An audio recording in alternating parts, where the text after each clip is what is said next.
Story of the World, Volume 2, Chapter 4, Part 4. The Church in the East. After the riots that nearly frightened him out of Constantinople, Justinian ordered the burned buildings rebuilt. The Hagia Sophia, Constantinople's biggest church, had been almost completely destroyed. So Justinian decided to hire two very famous architects to design and build a new church. This new Hagia Sophia had great domes, big windows, and huge open spaces.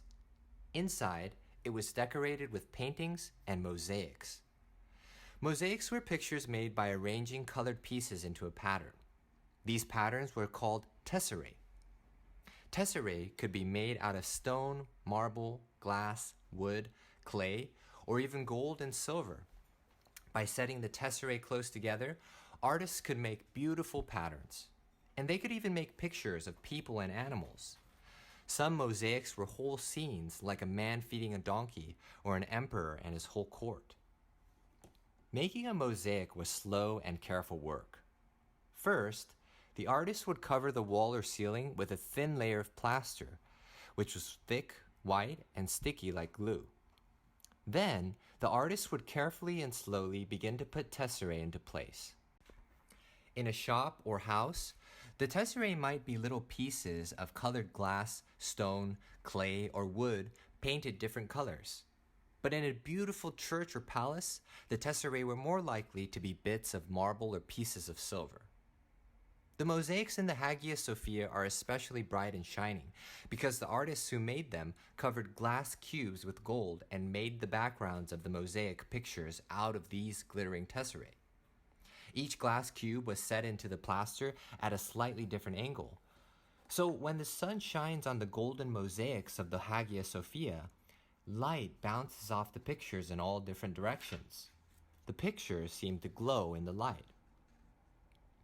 Many people saw the mosaics in the Hagia Sophia because this church became the center of a whole group of Christians.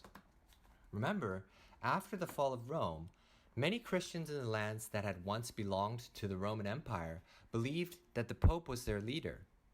They believed that God had given him the job of looking after all Christians. But not all Christians agreed.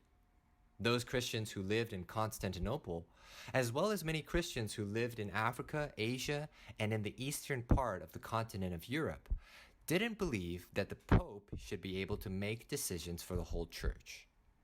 Instead, they thought that the leaders of the churches in Jerusalem, Rome, Constantinople, and two other important cities should join together to make decisions, and that Christians everywhere would join in saying, yes, those decisions are right.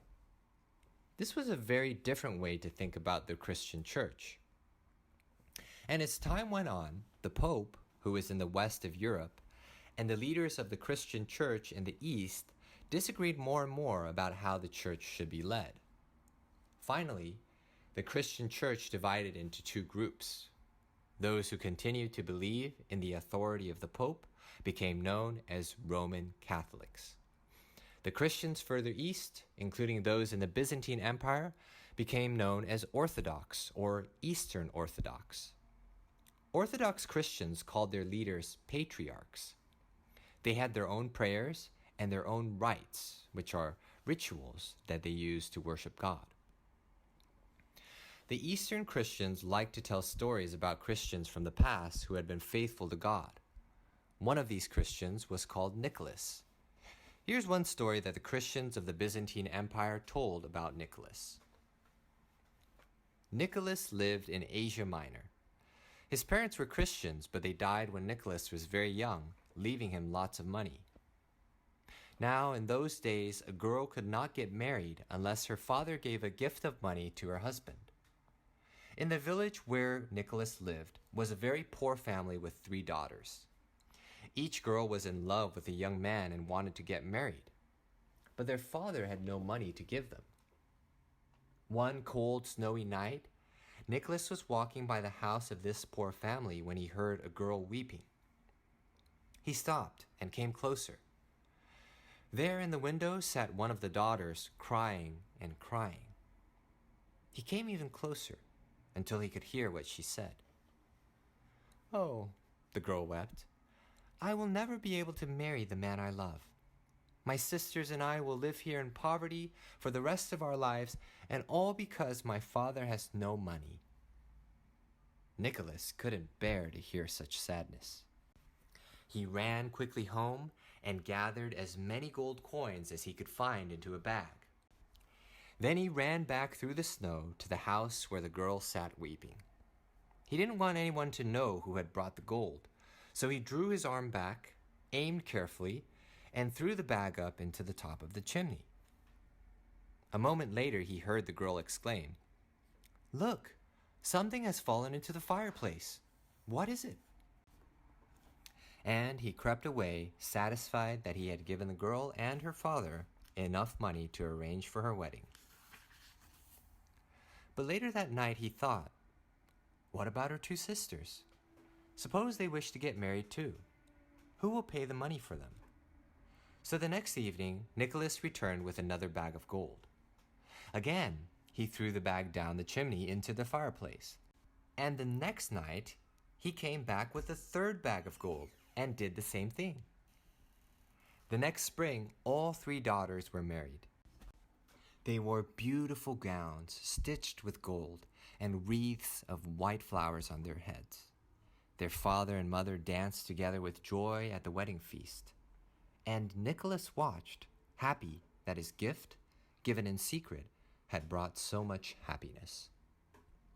As time went on, the story of Nicholas was told and retold by the Christians in the Byzantine Empire. Soon, Nicholas was called a saint. What some Christians believe is a person who has a special relationship with God. The Emperor Justinian built a cathedral to honor Saint Nicholas in Constantinople, and his story spread all over the world. In many countries, children get gifts on Saint Nicholas's special day, which is December the 6th. Sometimes they put their shoes next to the door. In the morning, the shoes are filled with chocolate coins wrapped in gold foil to remind them of the gold Saint Nicholas gave to the three poor girls. Do you know that Saint Nicholas has another name? Sometimes he's called Santa Claus. The story of Santa Claus comes from the story of Saint Nicholas, a Christian from the Byzantine Empire.